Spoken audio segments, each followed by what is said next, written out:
এখানে দেখো একটি ছেলে টুইট করেছে, এই ছেলেটি তার গ্যালাক্সি S22 আলট্রা ফোনটিকে সফটওয়্যার আপডেট দেওয়ার পর এই ফোনটির স্ক্রিনে একটি, এই দেখো ব্লু কালার বা কেমন কীরকম একটি দাগ চলে এসেছে।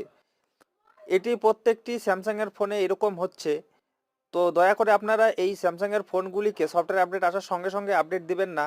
আমাদের চ্যানেলটিকে ফলো করুন, আর আপডেট আসলে সেফ আপডেট ইন্টারনেটে সার্চ করুন, ইউটিউবে সার্চ করে দেখুন। দেখার পর যখন আপনারা কনফার্ম হবেন যে না এই আপডেটে কোনো সমস্যা নেই, সফটওয়্যার আপডেট করলে আপনার ফোনের পক্ষে ভালো হবে, তাহলে আপনি সফটওয়্যার আপডেট দেবেন, না হলে দেবেন না। এ তখন এই ছেলেটির ফোনটি ডেড হয়ে গিয়েছে।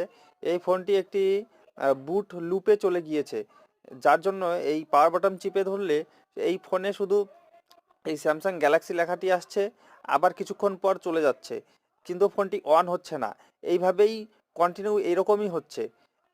এটার ঠিক করার কোনো উপায় নেই। এইরকম হলে আপনার ফোনটির মাদারবোর্ডটিকে চেঞ্জ করতে হবে, তাছাড়া আর দ্বিতীয় কোনো বুদ্ধি নেই।